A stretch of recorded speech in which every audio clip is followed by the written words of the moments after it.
We know that Biden is out. Kamala is now basically in. She has secured enough delegates to clinch the Democratic nomination. And Morning Joe spilled a little tea on how this switch came together so quickly. So here they are. Yesterday morning, no shootings last weekend, so they were allowed on Monday morning. They got the all clear. You're good to go. Good to go. So they were very happy about that. They were in a good mood, ready to break some news. And so here they go. I think everybody needs to understand this. It wasn't just the debate performance that was causing concerns.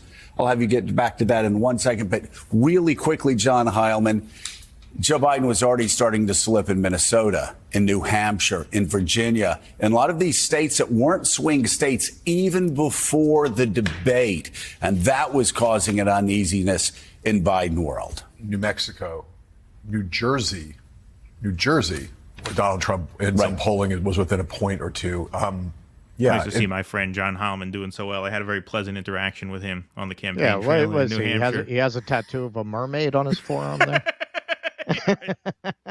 He's got tattoos and chains. He dressed like a motorcycler, this guy, and he covers up real well for Morning Joe.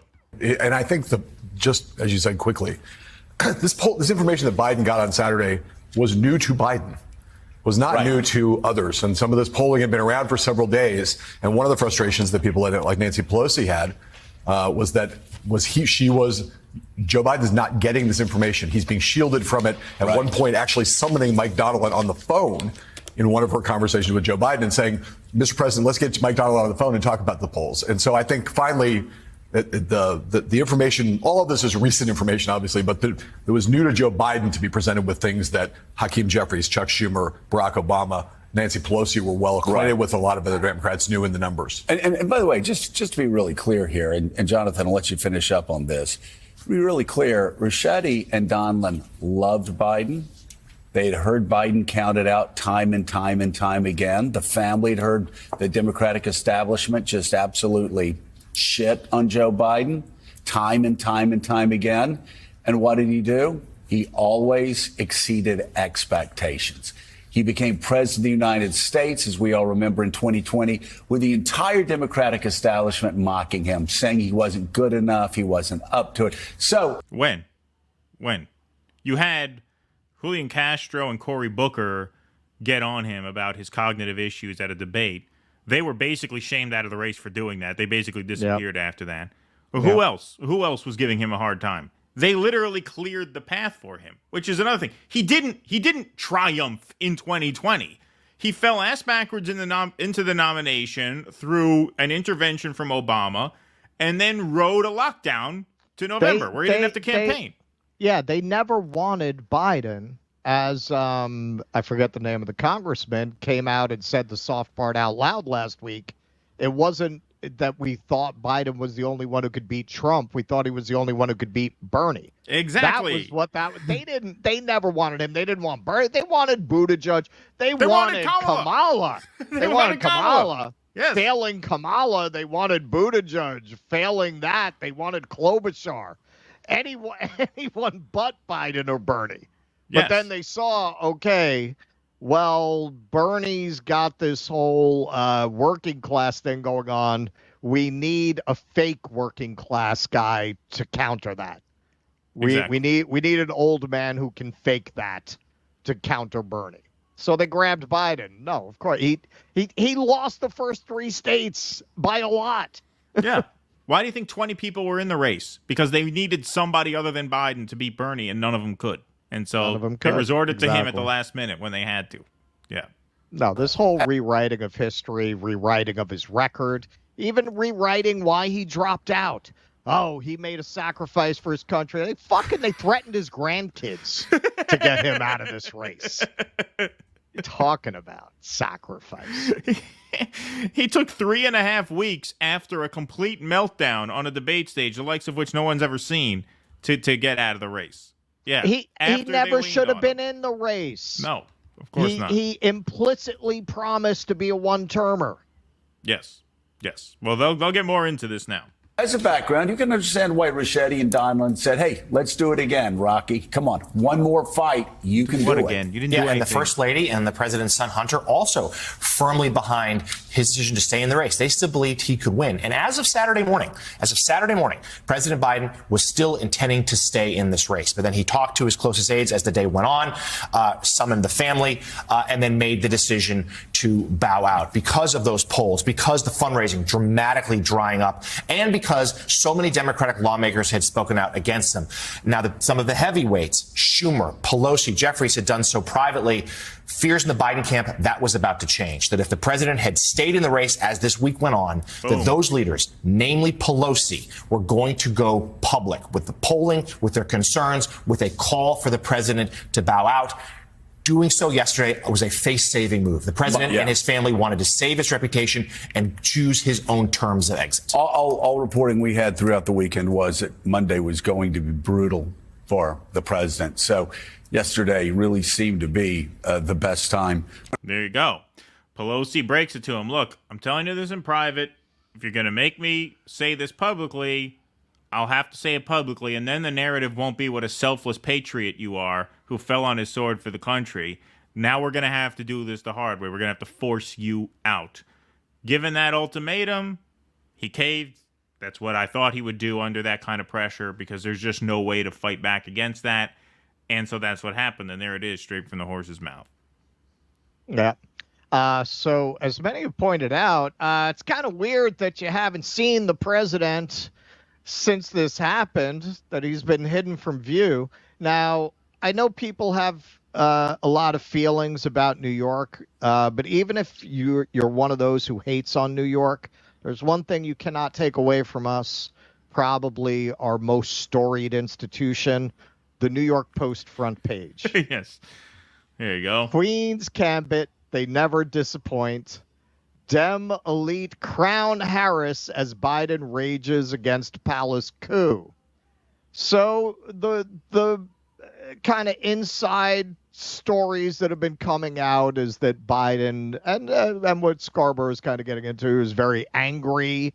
This is like Nixon. It's like Nixon when they're impeaching him. It's his worst nightmare come true, that all these elites that he always resented are going to force him out now that he finally got what he wanted. Couldn't have happened to a nicer guy. But friend of show, Matt Taibbi, wrote an article speculating on this. Who's running this country?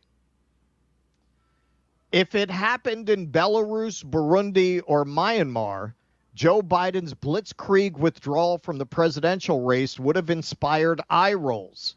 We jettisoned an incumbent president's re-election campaign with all the pomp of an NFL practice squad transaction, announcing the move via a blip of a social media post.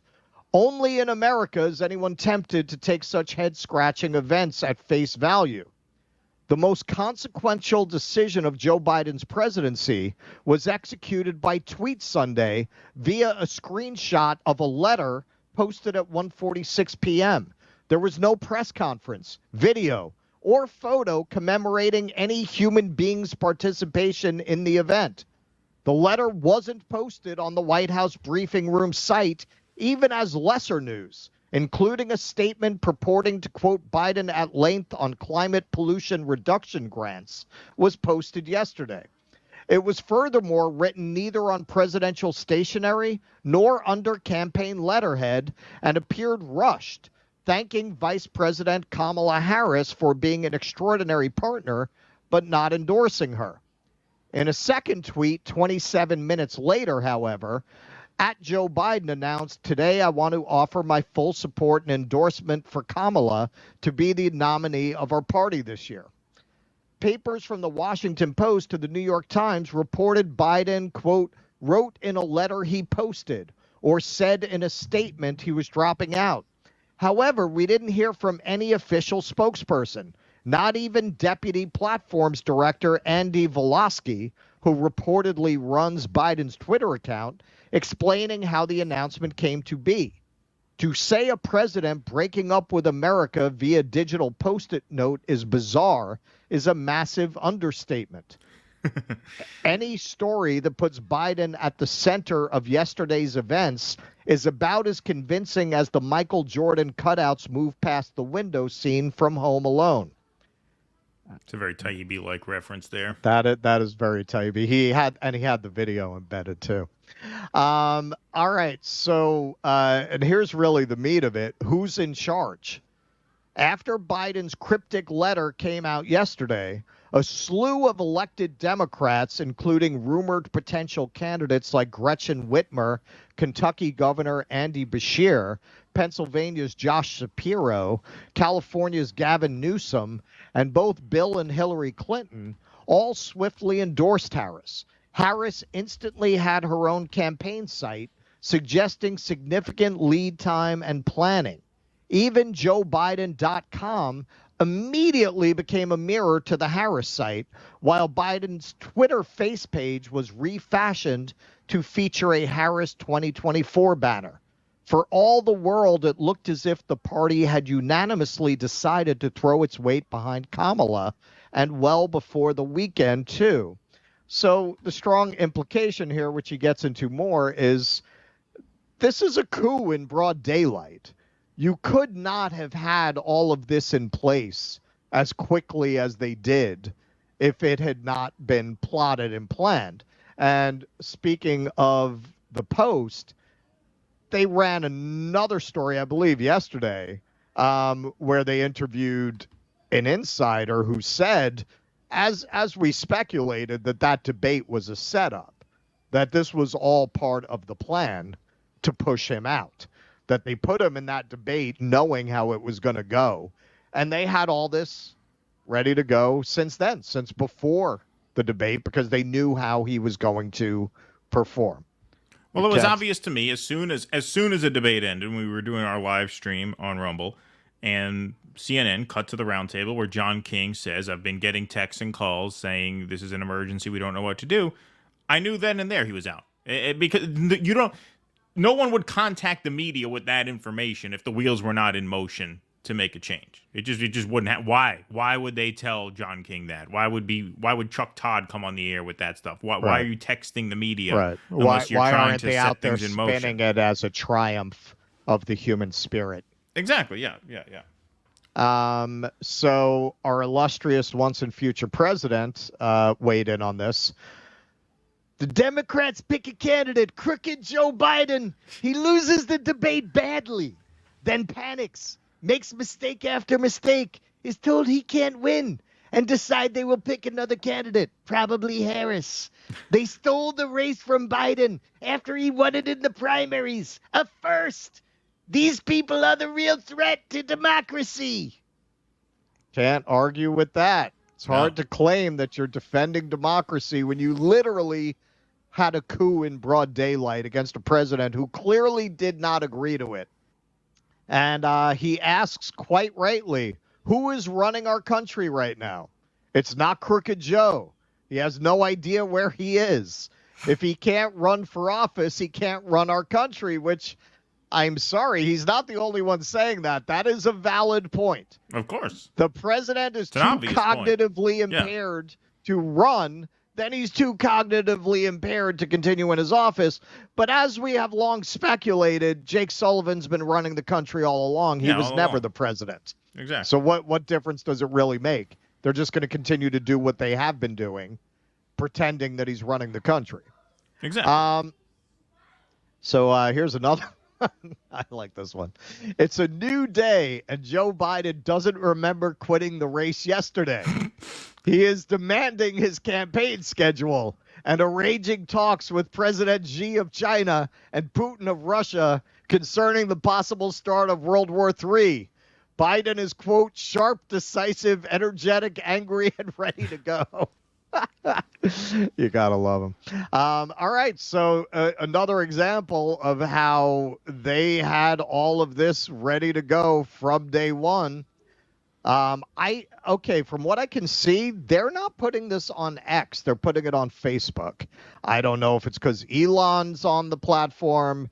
Biden was never really hesitant to use X because of that. But so far, I've only really seen this campaign running on Facebook. So this was kind of the teaser trailer. Donation will help us. Your donation will help us to open more field offices, to get more organizers on the ground. It will help us to defeat Donald Trump again this November. So let's get to work. Thank you, and please take care. All right, so they had that out almost instantly. All right, so hey, this has been pretty effective. Kamala Harris's campaign has raised over $100 million. Vice President Kamala Harris's presidential campaign raked in more than $100 million between Sunday afternoon and Monday evening, the campaign said early Tuesday. Harris launched her campaign after President Biden ended his bid for re-election and endorsed her on Sunday. The eye-popping haul includes money raised across Harris's campaign, the DNC, and joint fundraising committees, and underscores the vice president's enormous financial advantage over any potential challengers for the Democratic nomination. Hey, don't sleep on Marianne. Yes. The campaign said earlier it took in $81 million in the 24 hours after Mr. Biden dropped out. It was the largest amount of money raised in a 24-hour span in presidential history, according to Team Harris. The campaign said more than 888,000 grassroots donors contributed in that 24-hour span. And for 60% of them, it was their first contribution of the 2024 election cycle. A call hosted by the group Win with Black Women brought in $1.6 million alone, Team Harris said. The $100 million haul came from more than 1.1 million unique donors, including 62% first-time donors, according to the campaign. The vice president officially launched her presidential campaign on Sunday, hours after Mr. Biden announced he would be exiting the 2024 presidential race. The president quickly endorsed Harris for the Democratic presidential nominee, and a slew of other high-profile Democrats swiftly announced their backing for the vice president. The Biden campaign quickly filed paperwork with the FEC, renaming itself Harris for President. By Monday evening, Harris secured the support of at least 27 state delegations, surpassing the majority of Democratic delegates she will need to win the Democratic presidential nomination. If those endorsements hold, delegations will officially nominate Harris for president during a virtual roll call early next month, ahead of the Democratic National Convention in Chicago. Well, one person who is really not happy about the financial impact of this is one Donald J. Trump. So we are forced to spend time and money on fighting crooked Joe Biden. He polls badly after having a terrible debate and quits the race. Now we have to start all over again. Shouldn't the Republican Party be reimbursed for fraud in that everybody around Joe, including his doctors and the fake news media, knew he was not capable of running for or being president? Just asking. Just asking. Can I get that money back? Yes. He wants to be reimbursed for all the posters they made. Attacking Biden. So here's the fuller trailer of the Kamala campaign going after her opponent. The former president is a threat to our most fundamental freedoms. He has openly said he is proud that he appointed 3 Supreme Court justices that overturned Roe v. Wade and took reproductive freedom from millions of Americans. He has openly promised to weaponize the Department of Justice. And he has openly said he will be a dictator on day 1. So we need your help to make sure that that never happens, that Donald Trump does not return to the White House. Please chip in whatever you can, and thank you. Please take care. All right, so the Donald is not going to take that lying down. Lion Kamala Harris, the Biden-appointed border czar who never visited the border and whose incompetence gave us the worst and most dangerous border anywhere in the world, has absolutely terrible poll numbers, P-O-L-E, by the way, Yeah. against a fine and brilliant young man named Donald J. Trump. Be careful what you wish for, Democrats. 3 question marks. MAGA 2024. All right, so that is how the contest is shaping up, and that is how you do a bloodless coup. Look at that. Anyone who thinks the Democrats are incompetent, look at this.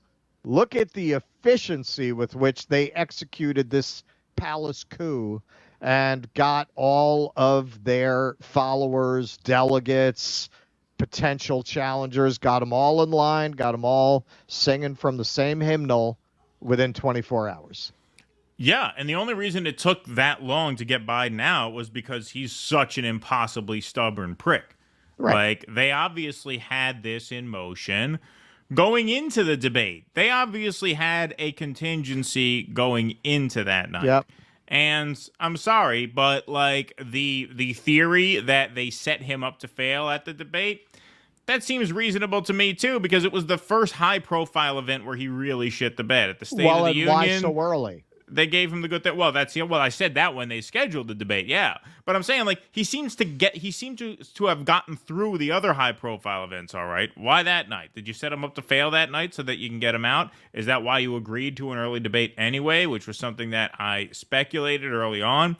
This gives them an out well before the convention. I mean, you really couldn't have drawn it up any better. They had the exact amount of time they needed. They had about 7 weeks between that debate and the start of the DNC.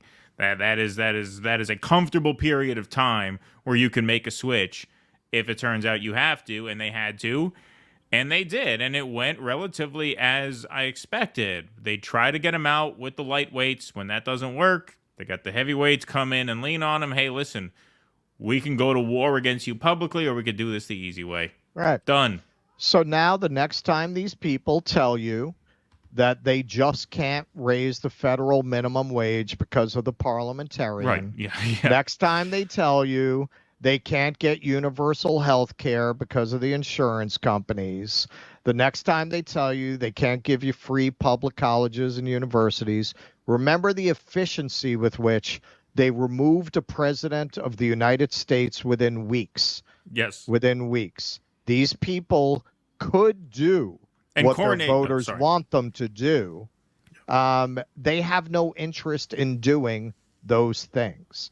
They are there to pretend to care about giving you health care and college. They don't give a shit. They are rich, people of the same class as their donors, of the same classes as the corporations that they're supposed to regulate.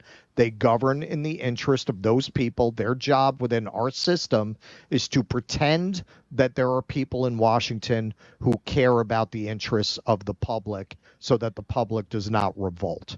Their job is to go through this kabuki of caring about the needs of the people while constantly blaming the evil Republican. This is why. Vote harder and you'll get it. They have no interest in giving you anything. They have no interest in it. If they did, I'm saying the people who could remove an American president in a couple of weeks could probably get the minimum wage raised if they actually wanted to. They could probably get around an unelected parliamentarian, just like George W. Bush did when the parliamentarian gave him a hard time. Yes. I second all that. Not only did they get an elected president out of the re-election contest, they coronated his replacement within a day. Within a day. Boom. Pulled it together. Yep. That's why you get those dyed-in-the-wool blue MAGA people, and they'll always tell you whenever the Democrats lose, they need to get better with messaging. Get the fuck out of here. Yeah. It has nothing to do with it, man. Jimmy always says it. He's absolutely right. They are paid to lose. They're paid to lose. Yep, of course. Paid to lose and then paid to fail when they get in. Absolutely. Yep. Please clap.